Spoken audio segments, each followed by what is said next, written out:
അപ്പോൾ നമ്മുടെ RPF കോൺസ്റ്റബിളിൻ്റെ notification വന്നതും ഇതുവരെയുള്ള എല്ലാ കാര്യങ്ങളും നമ്മൾ ഓൾറെഡി അപ്ഡേറ്റ് ചെയ്തതാണ്. അതിൻ്റെ അഡ്മിറ്റ് കാർഡ് ഇപ്പോൾ നിലവിൽ വന്നിട്ടുണ്ട്. അതെങ്ങനെ ഡൗൺലോഡ് ചെയ്യാം, അതുമായിട്ട് ബന്ധപ്പെട്ട ഇമ്പോർട്ടൻ്റ് ആയിട്ടുള്ള കാര്യങ്ങളാണ് ഈ വീഡിയോ ഭാഗത്തിലൂടെ നമ്മൾ ചർച്ച ചെയ്യാനായിട്ട് പോകുന്നത്. പ്രത്യേകം ശ്രദ്ധിച്ചിരിക്കുക, എല്ലാവർക്കും അഡ്മിറ്റ് കാർഡ് ഡൗൺലോഡ് ചെയ്യാൻ പറ്റില്ല. എക്സാമിൻ്റെ 4 ദിവസം മുൻപ് മാത്രമേ അഡ്മിറ്റ് കാർഡ് കിട്ടത്തുള്ളൂ.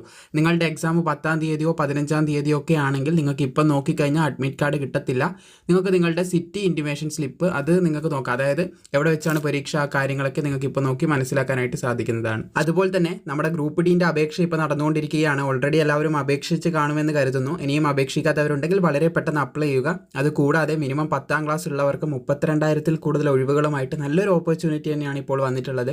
സോ ഇതിന് പഠിക്കാൻ ആവശ്യമായിട്ടുള്ള ക്ലാസ്സുകൾ നമ്മുടെ സൈലത്തിൽ അവൈലബിൾ ആണ്. റെയിൽവേ ഗ്രൂപ്പ് ഡി ഫോക്കസ് ബാച്ചിലൂടെ നിങ്ങൾക്ക് നല്ല രീതിയിൽ പഠിച്ച് എക്സാമിന് വേണ്ടി തയ്യാറെടുക്കാനായിട്ട് സാധിക്കുന്നതാണ്. കൂടുതൽ വിവരങ്ങൾക്ക് ഈ നമ്പറിലേക്ക് കോൺടാക്ട് ചെയ്താൽ മതി. നിങ്ങൾക്ക് വേണ്ട അസിസ്റ്റൻസും ഗൈഡ് ലൈൻസും സൈലത്തിൻ്റെ ഭാഗത്ത് നിന്ന് ലഭിക്കുന്നതായിരിക്കും.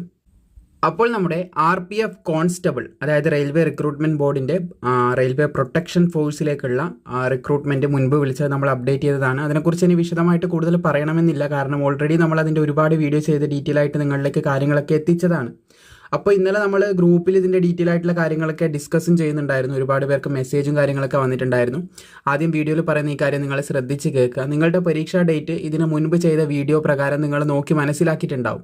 അതായത് സിറ്റി ഇൻറ്റിമേഷൻ സ്ലിപ്പ് വന്ന സമയത്ത്, അതായത് നമ്മുടെ SSCയിൽ നോക്കുകയാണെങ്കിൽ നമ്മുടെ എക്സാമിനേഷൻ സ്റ്റാറ്റസ് എന്നൊക്കെ പറയും. അപ്പോൾ എവിടെയാണ് നമ്മുടെ പരീക്ഷ നടക്കുന്നത്, ഏത് ഡേറ്റിനാണ്, അതൊക്കെ നമുക്ക് മുൻപേ കാണാൻ പറ്റുമായിരുന്നു. അപ്പോൾ ആ ഒരു ഡേറ്റിൻ്റെ 4 ദിവസം മുൻപ് മാത്രമേ നമുക്ക് അഡ്മിറ്റ് കാർഡ് ഡൗൺലോഡ് ചെയ്യാൻ പറ്റത്തുള്ളൂ. അത് പ്രത്യേകം ശ്രദ്ധിക്കാം. അപ്പോൾ 2-ാം തീയതി പരീക്ഷയുള്ളവർക്ക് ഓൾറെഡി അഡ്മിറ്റ് കാർഡ് വന്ന് തുടങ്ങിയിട്ടുണ്ട്. അതിന് മുൻപോട്ടുള്ളവർക്ക് ഓൾറെഡി ഇങ്ങനെ അഡ്മിറ്റ് കാർഡ് വന്നുകൊണ്ടിരിക്കുകയാണ്. 4 ദിവസം മുൻപ് മാത്രമേ നിങ്ങൾക്ക് അഡ്മിറ്റ് കാർഡ് ഡൗൺലോഡ് ചെയ്യാനായിട്ട് പറ്റത്തുള്ളൂ.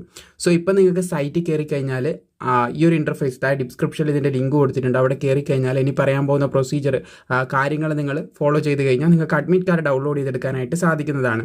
അപ്പോൾ എല്ലാവർക്കും പറ്റത്തില്ല. പരീക്ഷയ്ക്ക് 4 ദിവസം മുമ്പ് മാത്രമേ അഡ്മിറ്റ് കാർഡ് ഡൗൺലോഡ് ചെയ്യാൻ പറ്റത്തുള്ളൂ. ഇത് ഡീറ്റെയിൽ ആയിട്ട് നമ്മൾ നമ്മുടെ വാട്സപ്പ് ചാനലിലും പറഞ്ഞിട്ടുണ്ടായിരുന്നു. അപ്പോൾ ആദ്യം നിങ്ങൾ രജിസ്റ്റേർഡ് നമ്പർ എൻ്റർ ചെയ്യുക, പിന്നെ ഡേറ്റ് ഓഫ് ബർത്ത് സെലക്ട് ചെയ്യുക. അതിനുശേഷം ഇവിടെ കാണുന്ന ഈ ഒരു ക്യാപ്ച കൃത്യമായിട്ട് കൊടുത്തതിന് ശേഷം ലോഗിൻ കൊടുക്കുക. ലോഗിൻ കൊടുത്തു കഴിഞ്ഞാൽ നിങ്ങൾക്ക് അവിടെ അഡ്മിറ്റ് കാർഡ് ഡൗൺലോഡ് ചെയ്യേണ്ട ഓപ്ഷൻസും കാര്യങ്ങളൊക്കെ വളരെ സിമ്പിളായിട്ട് നിങ്ങൾക്ക് മിനിമം ഒരു യൂസ് ചെയ്യാനുള്ള, ഇത് ജസ്റ്റ് ഒന്ന് കയറി എത്താൻ നിങ്ങൾക്ക് മനസ്സിലാവും. അതിൻ്റെ ഒരു ഇൻ്റർഫേസ് കണ്ടാൽ തന്നെ നിങ്ങൾക്ക് ഏകദേശം മനസ്സിലാവുന്നതേ ഉള്ളൂ. ഇവിടെ ഡീറ്റെയിൽസ് ഫില്ല് ചെയ്ത് കൊടുത്തു കഴിഞ്ഞാൽ നിങ്ങൾക്ക് അഡ്മിറ്റ് കാർഡ് ഡൗൺലോഡ് ചെയ്യാനായിട്ട് പറ്റുന്നതായിരിക്കും.